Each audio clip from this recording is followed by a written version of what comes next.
Hello, viewers. This is Dr. Kamar Chima. We are with another series of a neighborhood series to whom we call. And we have a wonderful panel with us for a conversation on Pakistan Iran relations. Can full potential of bilateral cooperation be realized? So, we have a wonderful panel. First, we have Ambassador Azaz Ahmad Chaudhry. He's the chairman of the Sanober Institute and former foreign secretary. We have with us Ambassador Rifat Masood. She has been ambassador to Iran, and she's a very experienced diplomat who has served in USA, UK, France, Turkey, India, Norway, and she has a native command of Farsi as well. We also have with us assistant professor, Dr. Kandil Abbas, who has been teaching at School of Politics and International Relations at Qaid Azam University. And we have with us our own Bakir Sajjad Saab, who is a senior correspondent in Dawn. Thank you, all of you. Thank you. Thank you. Thank you. So first, I will start with the Ambassador Azaz Ahmad Chaudhry as a chairman. Please give the opening remarks on this particular topic, that Pakistan-Iran relations. Why are we not having enjoying the full potential of our bilateral relations? Pakistan is one of the most fenced country in the world. So why have we reached here? So please go ahead, sir. Thank you. Thank you, Kamar, and thank you all for joining us this Saturday for a discussion on yet another subject of importance for Pakistan. We are at the Snowbird doing a neighborhood series, and we do hope to call out recommendations from wise men and women like you, and hopefully the government of the day or the incoming government would like to have a look at it and benefit from it. The topic that Kamachima has chosen within the context of Iran-Pakistan relations is, can the full potential of bilateral cooperation be realized? I do agree that there is an enormous potential of this relationship, um, but I'm not too sure how we can fully realize that potential. I'll identify a few areas right at the outset. My sense is that being a neighbor which has had such a deep cultural imprint on the people of Pakistan, we should have the best of relations with Iran. I also believe that there should have been much more interactions between the people of the two countries than just the exchange of Zairine, who every now and then visit various places in Iran. Whereas from art and culture to language to so many other areas, I think we need to focus more on people to people context. The second area I feel is that Iran is an energy rich country and we are an energy deficit country. And it's a pity that we have not been able to utilize this enormous resource for our country. The IPI, later on, Iran Pakistan gas pipeline could never be implemented, whereas it was such an easy source of energy for us. But unfortunately, we have not been able to find a way around the US sanctions. The border between the two countries, and Iran is, and out of four neighbors, Iran is, apart from China, another neighbor with which we do not have any dispute. So that's a strength. And I am glad that the website of the Ministry of Foreign Affairs of Pakistan calls it border of peace, friendship, and love. But my experience is that across this border, there are terrorist activities, and that has undermined relationship. In fact, this has become a problematic area, and I think we need to focus on that. Unless we do that, we cannot move to the next point I want to raise, which is bilateral trade, where having a contiguous border with Iran would have been so much of an advantage. We need many more border points than we have. We've mostly been using Taftan and Mir Java. But we have recently started Rimdan Gub, but I don't think we have gone beyond that. We have been saying that we'll have 3 opening points, border points, but I think there we need much more, and we haven't really exploited the potential of barter trade, of border markets, etc. Another point I would like to raise is the regional uh, uh, uh, cooperation on regional issues with Iran. We were a member of RCD with Iran and Turkey, and that was a heydays of cooperation. Then it morphed into ECO, but we don't really see that kind of collaboration on regional issues. Only Afghanistan, which is a neighbor of both of us, again, we have not really cooperated and coordinated that closely. Another point I would say, I'm just flagging these points because each of them can be subject of separate discussions. Gwadar and Chabahar. I mean, I have personally sat in meetings where the heads of state and government have been talking of cooperation between these two ports, and I have heard Iranian president saying that for Chabahar, Gwadar will be a natural sister port. But we haven't seen much of cooperation on that front also. Um, I I would also like to say that even the literature, I was trying to find out how many books have been written on Pakistani-Iranian relations. I listed a few, but not much of literature is there too. And this surely shows that we are not really paying that much attention to this relationship, which has so much of historical and cultural congruity with Pakistan. But there is, when you have a potential, of course, that also means that there's a lot that you can do, and we must do. And I'll pause here. Thank you. Thank you, sir. Next, I will request Madam Ambassador Rifat Masood to please give her opening remarks. Ji, Assalamu alaikum, everyone. And first of all, I'd like to congratulate Ambassador Azaz Chaudhry and his team for starting this initiative and for setting up this wonderful institute. And also the fact that, choosing such a pertinent subject like the neighborhood.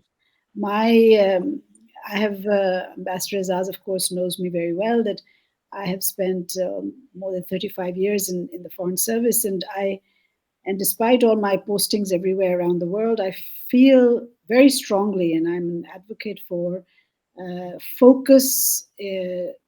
more focus on the neighborhood, because I believe that unless we focus on our neighbors and develop a strong and sustainable relationship with all our neighbors, our foreign policy will keep getting into hurdles, and we will not be able to achieve the kind of goals that our leadership or our country actually needs to in the world to be an important and a serious player in the world.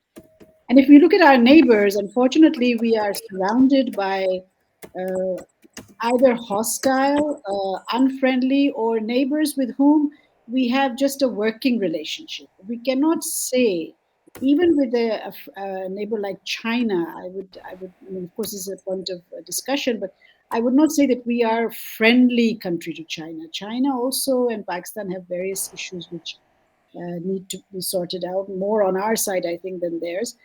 But it is unfortunate that we are surrounded by countries with whom we do not really have a prosperous, sustainable, and dynamic relationship. And as Ambassador Azaz pointed out, there are various reasons for it.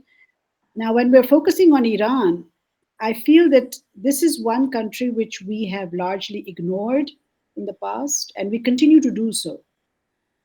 Because in our foreign policy, and I would like to be very frank and candid here, either we are Indo-centric, and I've served in India, so I know how that comes out. We are US-centric or West European. When I say West, I'm referring to the European-centric. Or then, of course, we are totally, dependent for financial reasons, of course, on the Gulf countries.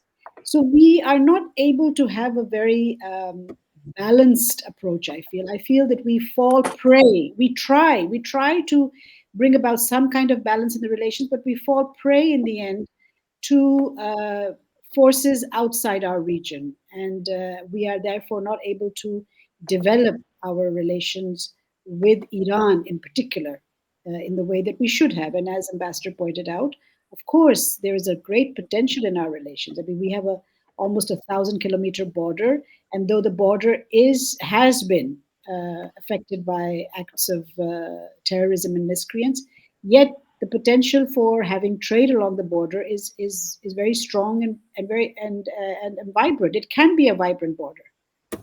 Now, the reasons I think is because well, it could be a bit of, I mean, I don't think they're ideological in that way, but I think that because of the sanctions that exist in Iran, on Iran, we somehow have not made a real effort to try and circumvent these sanctions. You see, I mean, the sanctions are for the entire world. They're not just Pakistan-based sanctions. But despite those sanctions, countries around Iran, neighbors of Iran, are trading with Iran despite the sanctions, and they have found ways around it. For example, China China is Iran's largest trading partner.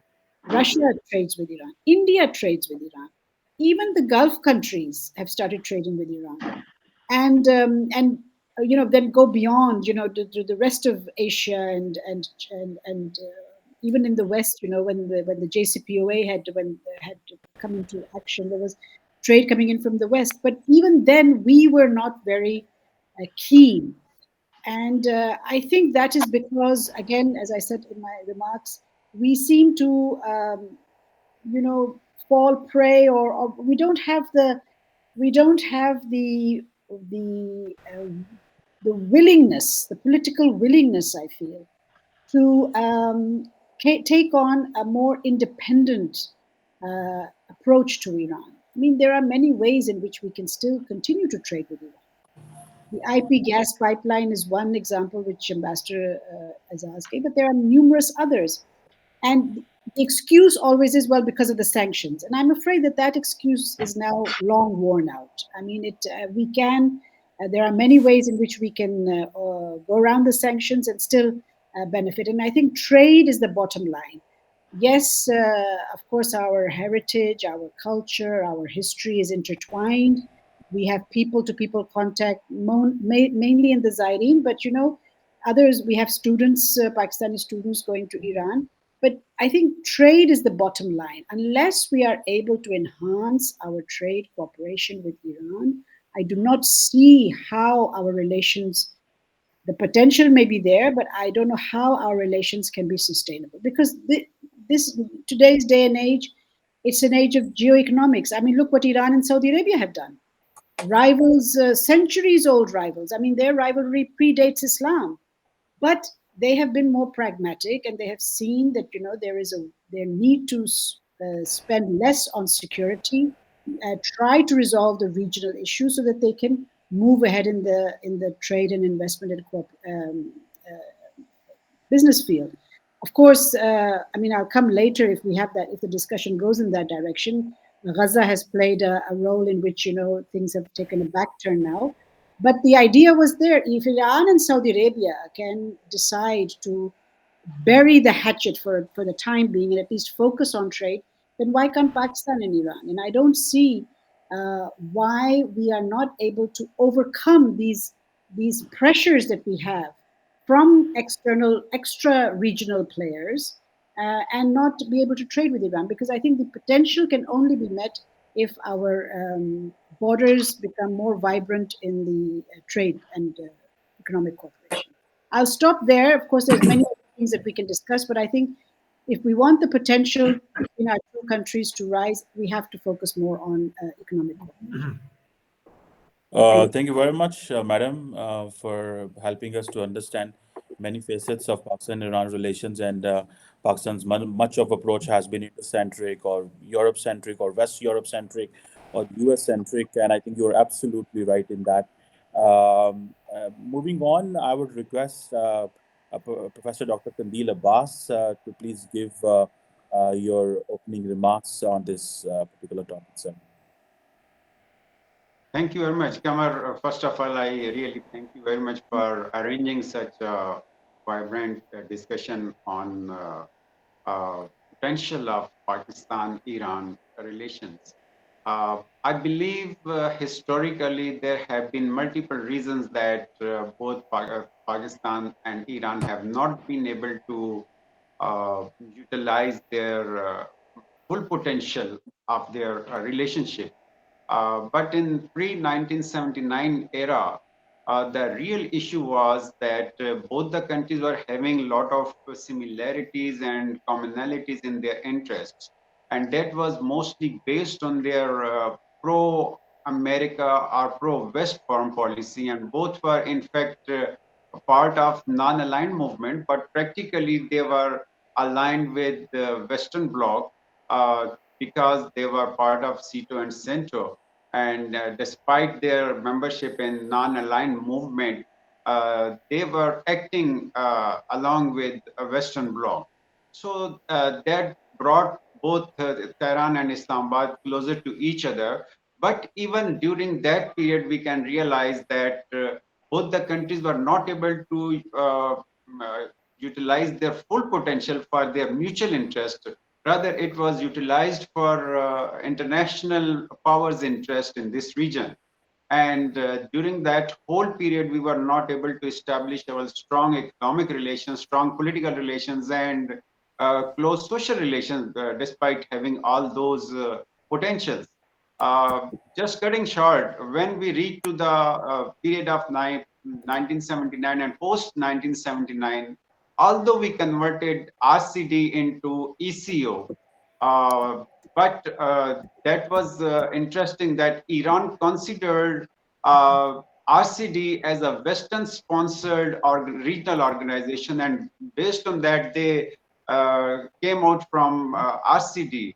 And in later period, they realized that regional organizations' importance, and they started this cooperation under the ECO.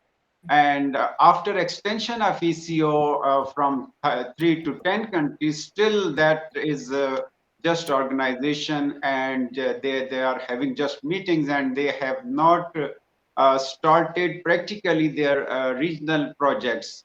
So in post 1979 period, I believe their general stance from pro-West to anti-West Iranian foreign policy changed from pro-West to anti-West foreign policy principles. And Pakistan remained on the same track of pro-West. So that is the major and main hurdle that still both the countries are having trust deficit, and Iran is not focused on South Asia. Iran is not focused on especially Pakistan. The Iranians are mainly focused on Middle East, and their approach is towards Persian Gulf countries and other Middle Eastern and even North African countries for their extension of influence. So presently, we know that despite the fact that the United States have been trying to isolate Iran in the region of particularly in Middle East, but despite all those sanctions, they were not able to isolate Iran, because today Iran is present in almost all the countries of Middle East, rather in positive sense or negative sense. But they have extended their presence in the Middle East. They are present in Syria, they are present in Iraq, they are present in Yemen, Bahrain, even Lebanon, and a lot of other countries. And presently, the Gaza war has proved that Iran can change the line of action in the region and even on the international level. Similarly, we can analyze the approach of Iran towards Ukraine-Russia war. In that war, Iran is playing very important role. Considering this Iranian regional and international role, I believe that we need to review our foreign policy once again, because in lastly designed national security, our own national security policy, we decided to shift from geostrategic and geopolitics towards geoeconomics. And in this regard, we need to learn from, for example, China, when they are having relations with Israel and Saudi Arabia. At the same time, they have very close relations with Iran, and they are providing, for example, for more than $400 billion to Iran. But Saudi Arabia and Israel are having no objection on that. Similarly, they have very close relations with Pakistan, providing $60 billion for CPEC and other projects. But at the same time, they have very close relations with India. But we are not we have not been able to learn from such policies. Still, we are considering that Iran is under American sanctions, and if we establish our relations with Iran, and if we are going to fulfill our energy needs from Iran, that will annoy American and Western countries.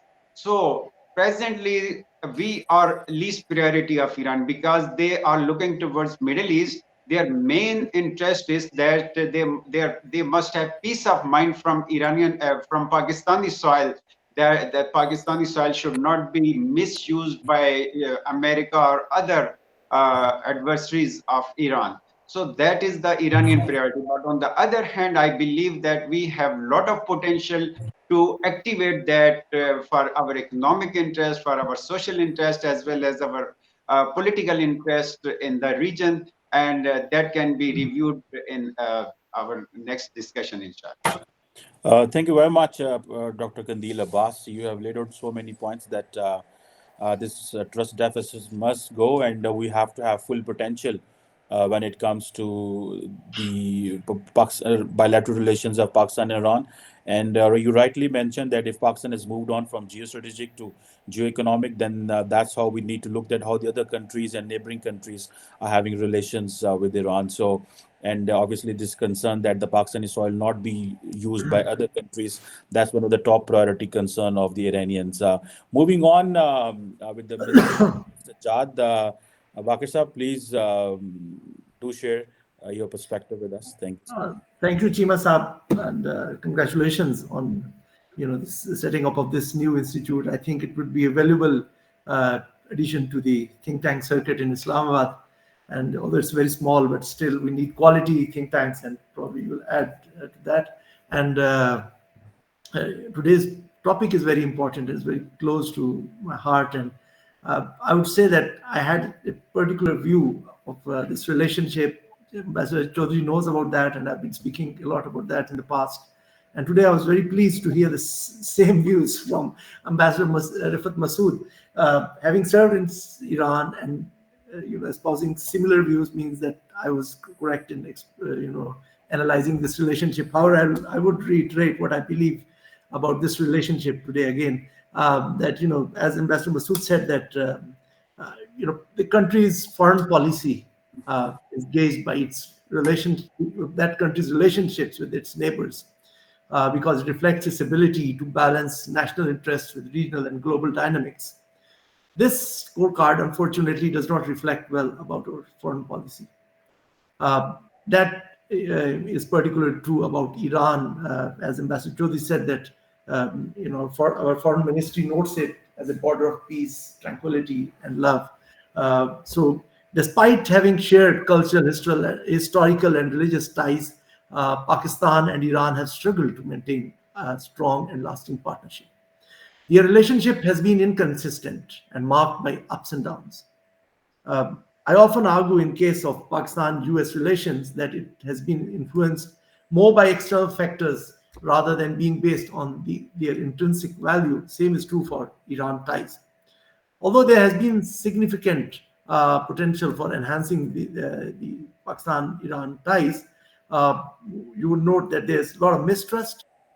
There have been a series of missed opportunities, and lack of strategic successes have also characterized their history.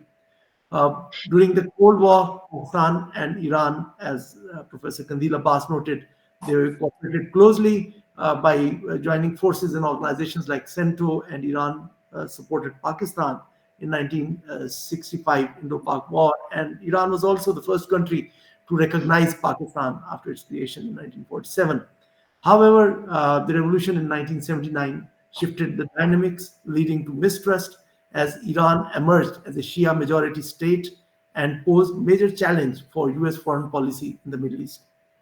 Later, differing stances on Afghan Taliban in the 1990s further strained the relations. While Pakistan recognized Taliban, Iran almost engaged in conflict with them back in the 90s. Additionally, Iran's growing relationship with India, highlighted by the development of Chabahar port by India and the Indian involvement in Chabahar port, I mean, and tensions between Tehran and Washington and Tehran and Riyadh have also hindered significant improvements in Pakistan-Iran relations. Uh, I think the areas where we need to focus are border security, trade, and the people-to-people contact. We already have a significant number of people going from Pakistan to Iran every year, but I think that relationship could be expanded. And as Ambassador Rafat Masood will also, agree to this, that there's considerable interest in Iran for the tourist sites in Pakistan as well, because I've been visiting Iran and I've been meeting people, and although we haven't marketed them well, there's a lot of interest.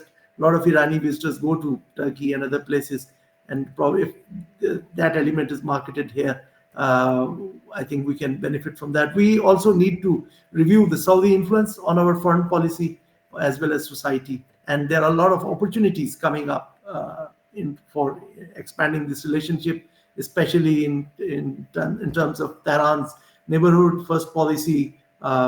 Pakistan and Iran now sharing, the understanding about the threat emanating from Taliban-ruled Afghanistan in terms of terrorist sanctuaries there, the exit of United States from Afghanistan, regional connectivity goals, China's role in the region, where China is a strategic partner with Iran. It's involved in CPEC with Pakistan, and China's growing role in the Middle East. So I think there are a lot of opportunities which need to be exploited. But first of all, we'll have to develop the mutual trust that is importantly missing in this relationship.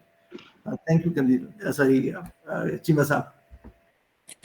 Thank you very much, Bakir Saab, for highlighting that this mutual trust should be there, and trade, border security, people-to-people contact. I think they should be there, and there have been missed opportunities which should have been utilized. You have rightly pointed out. We should have focus on that. Uh, uh, Moving to back to the conversation, I would ask Madam Ambassador that you have mentioned that we have almost unfriendly countries. We have unfriendly relations almost with almost every country. You have served in Iran particularly, and I want to take your pulse because you have represented the government of Pakistan. What are the major irritants? Different people have Dr. Kandil Abbas and Bakir Saab and Ambassador Azaz has mentioned.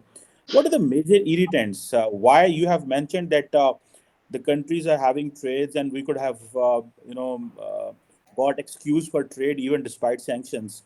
Why we can't move on with Iran in trade? Why we have so much irritants? I remember the last time I think the Iranian president came in Pakistan, we didn't treat him well for so many other reasons. So please tell us your first-hand experience, what the Iranians say, and what is your take on that?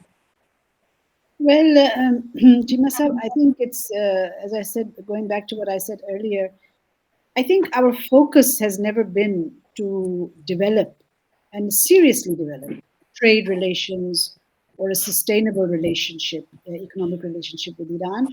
And we have always used sanctions as an excuse, whereas sanctions, of course, are there. And because we are a close and dependent ally of the US. I wouldn't call a dependable ally because we may be dependable, but the US is not. But we are dependent upon them. And we are also dependent upon the Gulf countries for our economic stability. So our thoughts, our policy has always been colored by that. And We have, in fact, because of the fact that we have not focused on the border between Iran and Pakistan, and we have not focused on trade, that border has actually become very, very, well, was. And now, of course, things have improved, but it was very unstable. There was a lot of terrorist activity taking place.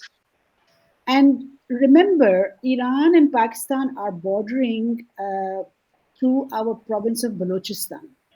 So there's an internal dynamic as well to what I feel we have failed, because our province of Balochistan is, in fact, let's be frank, one of the least developed provinces of Pakistan, and we have not really focused much upon its own development. Um, there has been always political instability over there. There's been economic deprivation in Pakistan compared to the rest of Pakistan. Now, my take is that whenever you leave a vacuum of any sort and you don't try politically to fill that vacuum, then it will be filled by other forces. And that is why we had an unstable border. We had a problem. Afghanistan was a country which was at war at that time. So there was our border with Afghanistan was unstable. India, so we've always, I mean, historically, that border will never be a safe border. But Iran, because we were basically ignoring it because we were under Saudi pressure, let's be frank, we were under the US pressure, we were under the European pressure. So we were ignoring it and we were looking for trade partners beyond our region. That border and that province itself was overlooked. We did not focus on development within Balochistan, so there was an internal dynamic as well. That border was bound to become unstable because the other forces, enemy forces, would always use some kind of excuse to, create problems. And then, of course, they would use the vacuum in that area um, to try and destabilize and feed the unfriendliness that was existing between Pakistan and Iran. Because Iran was saying, you are in the Western camp, you do whatever the US wants you to do, you do whatever the Gulf countries want. You don't see how we can bilaterally work together. And we just didn't have I believe, I mean, I'll be frank, we didn't have the courage to take a more independent and sovereign stance and say, okay, yes, we know you have problems with the United States, fine. We know you have problems with the Gulf, that's your issue. But we are neighbor countries. And unless, I mean, look, if you look around the world, unless neighbors trade, unless your neighbors are your stability in your neighborhood, you can never have internal stability or external stability. This is what so I think we have our main the trust deficit which Bakr referred to is true, because the Iranians always see us. In the Shah's time, as Professor Kandil said, that in the Shah's time we were both in the Western camp, so everything was very good. But things have moved beyond, and I think we somehow get stuck in history, where other countries move beyond and develop, pragmatism in their relations and overcome it. We seem to be stuck into the old school and not try to work with everyone. We can have multiple foreign policy options. We don't need to just put all our eggs, in one basket, as it were. We can find different options and work with all countries. And we have multiple examples around the world. I think the main deficit is the fact that we've had an unstable border. That has been our main problem between Iran and Pakistan. Thank you. Can I just make one comment here? Yes, sir. I don't dispute the fact that Pakistan has always had difficulty balancing its relations with Iran and its relations with Saudi Arabia. And we came head to head during the Yemen crisis in 2015, when Saudi Arabia started military strikes and Pakistan did not wish to be a part of that, because that was our policy not to be a part of any external intervention into any country. But that was then. Now that Saudi Arabia and Iran themselves have entered into a phase of rapprochement, and while we are dependent on the US to the extent of bilateral trade, Um, I believe we have enough space to convert the informal bilateral trading relationship to a formal trading relationship. I was reading some statistics, maybe Rifat would know it better, um, that the informal trade, you can even call it smuggling, is far more, perhaps 5 times more than the formal trade between the two countries. So, my question to you would be whether we can tap that potential of informal trade, converting it into a formal trade, or do you think sanctions will impede that? No, you're asking me this question because I mean, I totally agree. Of course, we have, for the first time, we've had many meetings, and I have some figures here also, that we've had many meetings in which, the potential has been that, okay, our trade should be we can have the potential of $5 billion trade. And whereas it's basically only 540 million at the moment. But at the we have, for the first time, and I was looking at some statistics myself, that April 2023, the figures jumped to significantly. Volume of trade crossed 2 billion US dollars. So you see, sir, with the Formal trade. the formal trade. Now, this is basically because of those markets that have opened up. The markets that you were mentioning, although they are still in the nascent stage, हमारी तो Taftan and Zaidan were the main trading posts. But ever since Ghabdrimdan and Manpashin have opened up, to a very small extent, they have contributed to this. They have, and there has been, as you are rightly said, there is space there. We can, of course, and there are many ways to circumvent these sanctions. Believe me. You see, for example, I'll tell you, the product of gas is not sanctioned. Okay, gas as a product is not sanctioned under the UN. The payment of that gas is sanctioned. Okay, so now the Iranians say to us, and I have had many meetings with BOI on this, and I said, we can find ways of paying the Iranians for the gas, which is not in the dollars. And Yeah.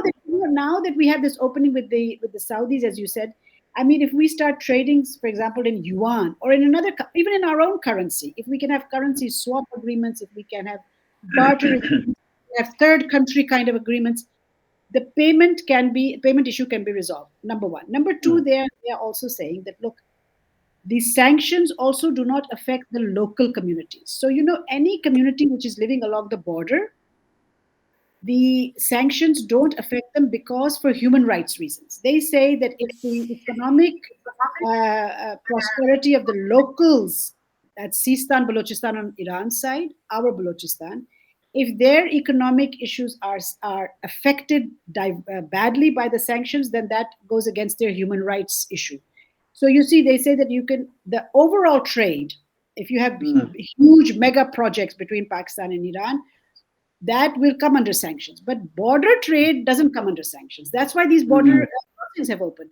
So, these are little windows. I mean, I wouldn't call them little windows. I think enough windows for us to maneuver, for us to do that. And if our trade, as if the figures that I've checked, this was from the Iranian embassy actually informed me, that if the figure has come to $2 billion, of course there is potential to increase that. I mean, and there are ways of getting around the sanctions. There are so many ways. But the main thing is, the main thing is political will. We need to have the political will to move forward, and I think that is where our main problem is.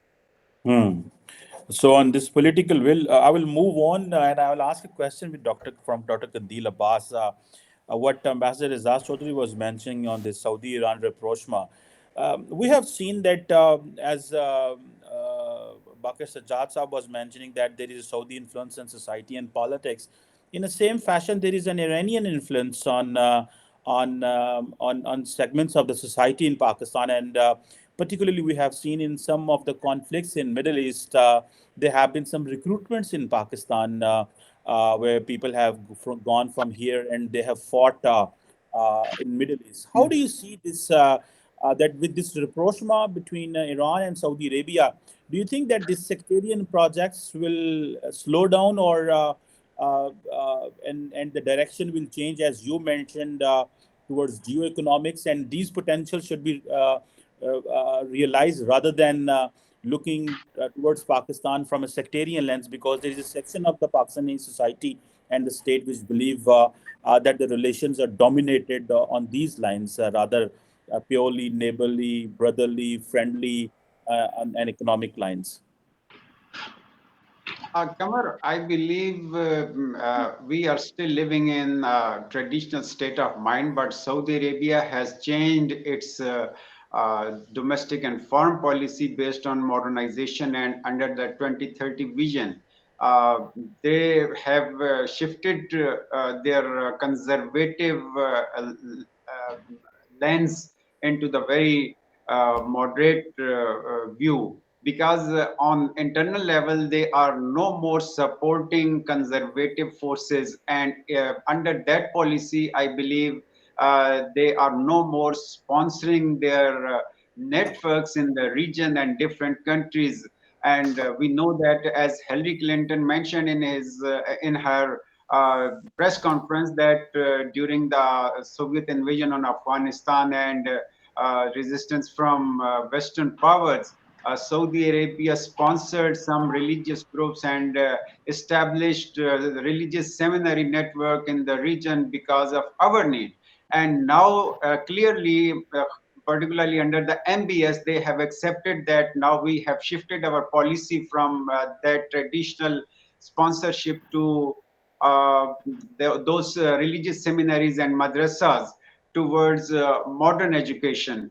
And based on that, in different neighboring countries, for example, in Iraq and Yemen, in Bahrain, Iran and Saudi Arabia are gradually reaching on the same lines, and they are no more supporting religious proxies or religious elements. However, they are mainly now focused on their political and economic interests. And based on that, they started rapprochement, and based on this rapprochement now, uh, eh, eh, although this rapprochement does not mean the friendship between Iran and Saudi Arabia, and according to my perception, that is just a ceasefire between Iran and Saudi Arabia. But that ceasefire is also provided base for beneficial attitude both from Iran and Saudi Arabia, because now they are satisfied from each other, and they are focusing on their own political and ideological as well as other interests.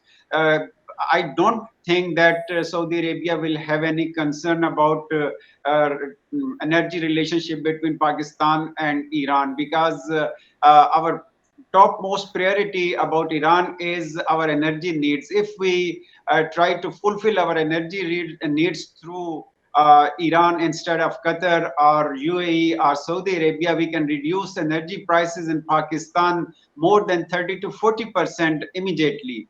And at the same time, when we are trying to establish our economic relations, we need to stabilize our borders first, because security concerns are very important. And mainly three important concerns are, on the one hand, terrorism for both the countries on common borders, and secondly, human trafficking, and thirdly, smuggling. If we are trying to deal with them, we are confronting with very, very strong mafias, and there we need political will from both sides to deal with these mafias to resolve these issues. We have started border markets. Although 6 to 7 border markets have started, but still 4 border markets are on the table, and we need to activate that. Similarly, we have a huge potential for students of both the countries. Particularly from Iranian side, they have a demand to send their students for engineering and medical education in Pakistan. But our welcoming attitude is not coming for these students. At the same time, we have some common interest in Afghanistan, and particularly during the Taliban period, we have uh, established very good relations with the Taliban, and Iranians are having also very good relations with them. Iran and Pakistan can provide foundation for peace and stability in Afghanistan through their mutual cooperation. And similarly, on emotional basis, we have some sympathy from Iranian religious leadership for Kashmiri people. And still, in the last 2 years, I observed that on public level, they observed the Independence Day of Kashmir in Tehran, and they are ready to support independence movement of Kashmiris. That can be also one of the major agenda point for Pakistan to have close relations with Iran. But when we are ultimately, when we are talking about our relationship with Iran, when we are considering why Iran is having good relations with India, that should not be our top agenda, because Iran is under sanctions, and they have just breathing place India, because when they have established relations with India, that is based on barter trade, and we can also activate our own economic relations with Iran on the barter trade levels. Similarly, when we are talking about Saudi Arabia, that is not a hurdle. That cannot be no hurdle for Pakistan-Iran relations. And So, main issue is that we should practically shift from geopolitics and strategic towards geoeconomics. sure, sure. So that is obviously a very needed transition which Pakistan should have. Coming to you, Bakir Sajjad, you have covered Foreign Office and your headline. We have seen your bylines in Dawn meeting with the leadership and the diplomats. So, what do you think? Why political class doesn't have that will? Is it a pressure of the Saudis, which you mentioned? It is a pressure of the West, which also Ambassador Saba mentioned. What is the pressure? Why don't we have a political will? We have seen People's Party, we have seen PMLN, we have seen even PTI, and I remember a former advisor to former Prime Minister Imran Khan, Nadeem Afzal Chand, once said that. I asked Imran Khan, why shouldn't we go for trade with Iran? And he said that it's not Saudi Arabia, it's the US to whom under we are pressure. So, what is your take on that? Why don't we have a political will, sir? Uh, Chima Sahab, you have asked a very tricky question. I would rather put this question back to Azaz Chaudhry Sahab. Who forms the foreign policy in Pakistan? We will ask them definitely because both Yes, of them are not but yeah. as far as the political class is concerned, I can tell you that they don't have the capacity to manage the foreign policy or the security policy in Pakistan, and we can't blame them for having the political will.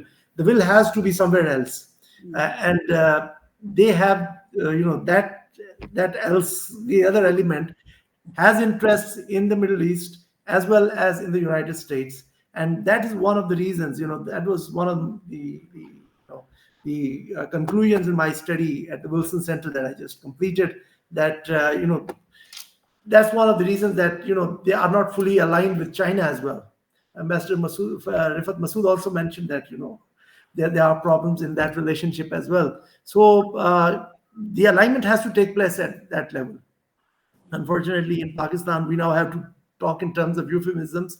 We can't name people directly. So many people understand, what I'm talking about. So there, the change has to take place. And once an Iranian ambassador, after somebody talked about the treatment meted out to the Iranian president during his visit, and I can tell you the ambassador at that time, he met me after that incident. I told him to engage those people directly instead of engaging the political class, and that was the solution. And I think Chima Sabha will also refer you to that point, that there should be more engagement at the military level, at the defense level, at the intelligence level, for these problems to be sorted out. And that is the basic solution to resolving the problems at the border that we continue to face, the security situation. And if you note the various meetings that have taken place between the military leadership and Iran's leadership, security has always dominated the agenda. They always come out with a statement that they will work together, but somehow that trust is not there. They are not ready to trust each other and work. Although on paper they always come up with the promises and the pledges that they will resolve this issue. So that trust has to be developed between these two countries, and they will have to come out of that, that old frame of mind, seeing each other as rivals. I think things have passed well beyond that, and China can play that role. And I would point out here that China in recent past, I think it was almost a year ago, that the Chinese tried to encourage Pakistan to form a trilateral with Iran and China on the border issue, and which they successfully, after persuading the former foreign minister, they successfully did that. But it was not at the level at which the Chinese had originally envisioned. It was at the foreign ministry level, which I don't think so would bear fruit. That would have to be done at the level where the Chinese were envisioning, the intelligence level. So China can play a role, and China has a lot of interest in both of the countries. And I think China can be a bond. Unfortunately, we should have been bonded together because of our common history, our culture, and the other affinities that we have. But now I say that China can help us come together. Thank you. So, bringing this question to Ambassador Azaz, sir, you have been ambassador to US and foreign secretary.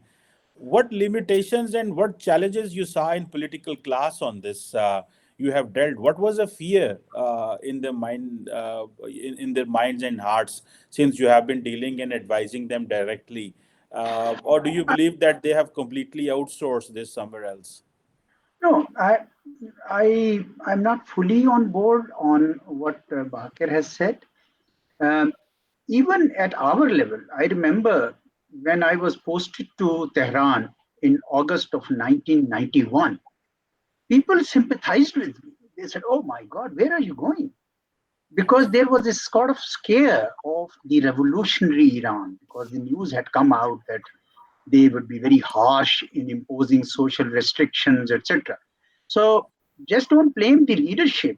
It's only now that social restrictions are being lifted gradually. And recently, my brother and his wife toured Iran on as private tourists, and they came out so happy. And they came back so happy. They said that Iran is a beautiful country, and they did not find any of those limitations and restrictions which people.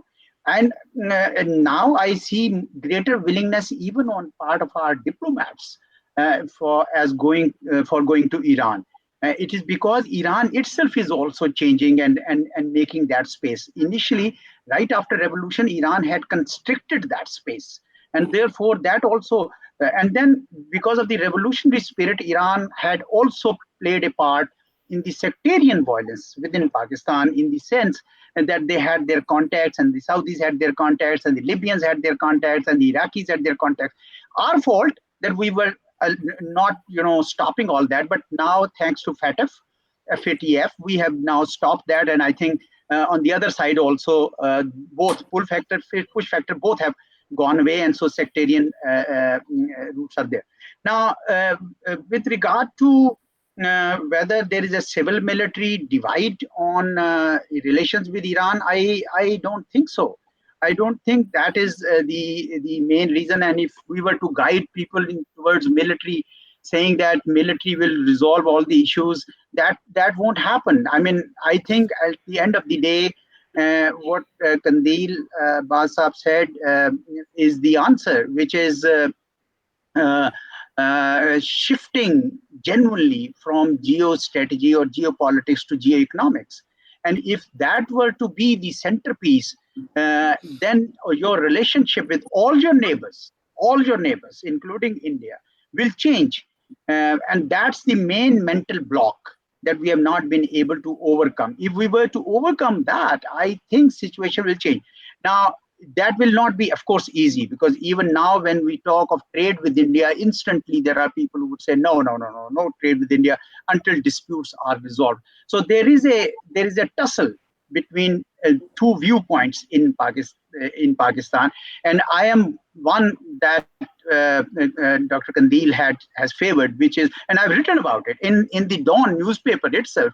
There are a number of articles of mine on record having pleaded this, that we should now readjust our relationship with all our neighbors on the basis of geoeconomics. Once we do that, we would, for that to happen, we will also need a national consensus.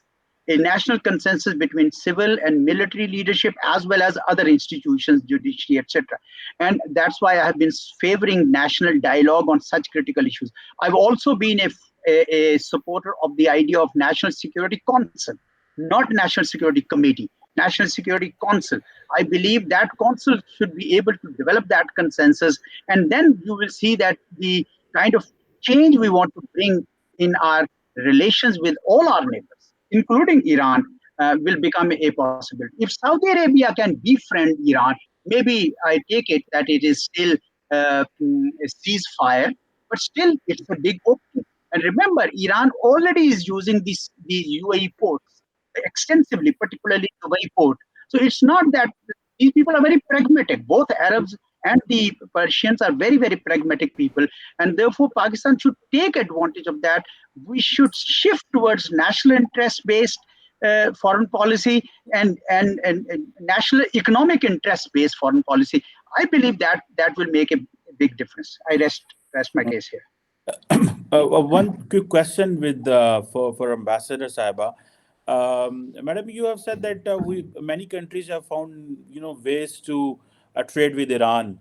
So, going to a pertinent question of this Iran-Pakistan gas pipeline, which at that time former President Asif Zardari was very eager to start that, and since you have been there, 2018 and onwards. Why Pakistan couldn't materialize this? Was a pressure, absence of political will, technical issues? How, what kind of questions you have to see when you were there as an ambassador on this? I think it's a combination of all of those. And I just like to, for a second, go back to what Bakir Saab was saying and what Ambassador Azhar said. I think we have to take the bull by the horns now. I think we are in a situation, our own economic crisis in such a situation that we really have to call a spade a spade. And I'm with due respect, I don't entirely agree with what Ambassador Azaz was saying about there not being a civil political military divide. I think there is one. I think there is one, and I noticed it when I was in Iran also. I mean, we had many visits. It was a good time because we had many visits from the military sector, not so much from the political side, but much from the military side, basically to resolve the border issues, to make the border a bit more stable. So we had the army chief, then former army chief coming. We had the intelligence chiefs coming. We had a lot of exchange on the security front, but not so much on the economic front. And I think the gas pipeline is a symbol of that. You see, I fail to understand why we have given up this idea. And I feel now that we seem to have given it up. We were moving forward. And as I said in my beginning, the gas is not sanctioned. We can find ways of paying for that. And the Iranians, don't forget, the Iranians are also in a box. They are looking for partners. They are looking for trade. They are sanctions has crippled that nation. I mean, the extent of their devaluation and unemployment and inflation in that country is, and that is why they're having civil unrest within the country. The youth is coming out on the streets. So, they want to find ways of getting out of that straitjacket and trying to find ways of trading. They said, we have taken the pipeline up to Chabahar, and from Chabahar to Gwadar is about 70 kilometers or something. We will find ways of doing that for you. But then why aren't you developing the pipeline from Gwadar to Nawab Shah? That is your internal issue. That has got nothing to do with Iran. But because it is linked, and because, I'm sorry, we have to call a spade, because US Saab Bahadur, was looking at it and saying, oh, well, this means that it'll be linked to the Iran gas pipeline. So that is, Iran, Pakistan coming together, sanctions, oh, how we can't have it. You see, that's why I'm saying we have to have multiple policy options. We cannot sort of look to one side and ignore the other. Gas pipeline is a win-win for both the countries, especially for us. I mean, we are a gas energy deficient country. We have an energy rich country next door. We are definitely able to find ways. And I would really bang my head, I'm sorry to say, with the people here in Pakistan when I would come for visits. this BOI and Harun Rashid is a witness to that. He would sympathize with me and with the Governor State Bank, because they would say, no, madam, FATF, no, madam, we cannot sanction Iran, we can't touch it. I said, look, other countries are doing it. You can find ways. You can do it. All right. Okay, now we have this, now, of course, we have to pay this compensation. So everybody's saying, oh, yeah, this is going to disaster. But the point is, the Iranians say the compensation is not a big deal for us. If you are willing to take our gas and buy our gas, we can find ways around the compensation as well. There are methods of payment, there are payment options, there are, as I said, swap currency, there is the barter trade. You can find ways of going around the penalty also. But I feel that we are just not willing to take the gas from Iran because we are afraid that Western powers are going to clamp down on us. And I think in that, the political side and the civil side is not so much pushed as the military side. Let's be frank. We are getting a lot of our military help from the United States and the Western powers, and we don't want to risk that. It's as simple as that. I have one little comment there. When Prime Minister Shahid Khaqan Abbasi, I had the opportunity to ask him about the pipeline from Gwadar to Nawab Shah. It was his idea that we can build that and we can bring the LNG to Gwadar port and then take it to Nawab Shah and then put it into the, our extensive gas pipeline system. My sense is, I don't know, I may be wrong, but his reply was that there was, it's about 600 kilometers. So it's very expensive. So you need somebody to finance this. And whoever wants to finance it will have to, the LNG suppliers know a much cheaper way that they bring it to Port Qasim and put it into this, they gasify and put it into this. They thought that was much quicker and much simpler way. But I agree with you that I think we should have worked on that option. In any case, for our country's strategic interest, that would have been better. Thank you very much. So I would ask Professor Kandil Abbas and Baqir Sajjad if you have any concluding thoughts on the discussion, if you have any. Otherwise, we can, Kamar, I think the main conclusion was given by Ambassador Refat as well as Chaudhry Sahab, that political will is required. When we are talking about our relations with our neighbors or other countries, we need our will based on our national interest, not based on our personal views, not based on our personal interest. So for this purpose, we need to create balance between military and civil establishment, that they should be on the same page about our relationship with the neighboring countries, and that must be on the basis of shift from geostrategic and geopolitics to geoeconomics. Kamar, I think there are a lot of opportunities right now, as I mentioned in my opening remarks, for rebuilding this relationship, especially in terms of the connectivity goals that the two countries have and the common friend they have in the region, the shifting power dynamics in the Middle East, the great power competition that is evolving. And if we fail to leverage this strategic opportunity, it would allow external forces to continue to disrupt the potential for regional connectivity. Any concluding thoughts, Azad Chorsa, as a chairman? Gigi, I want to really thank everyone. It was a very engaging discussion, and I've taken copious notes. I believe we can cull enough recommendations. There was a consensus that this is a very important relationship. It's a neighbor, and therefore there's much more that can be accomplished than we had previously thought. Now that the geopolitical environment around this region has changed also, these opportunities now are quite glaring, and we should really benefit from them. My other point is that there are some things that we need to do, but there are also some things that Iran would also need to do. and the meeting points can always be found. I don't see any political visits from both countries, perhaps from Iran side more than our side.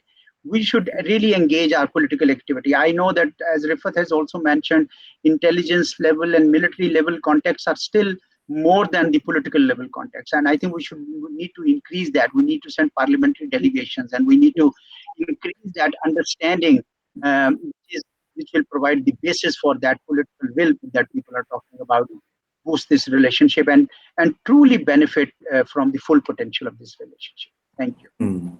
Thank you. Thank you very much, Ambassador Rifat Masood Sahaba. Thank you very much, Bakir Sajjad Saab, Professor Kandil Abbas Saab, and Azaz Chorsa for speaking and sharing the Thank thoughts you. with the Sanober Institute. It was a Thank really you. pleasure having Thank you, everybody, for sharing the panel today. Thank you very much. Thank you very Thank much. you very much. Thank you. Bye-bye. No,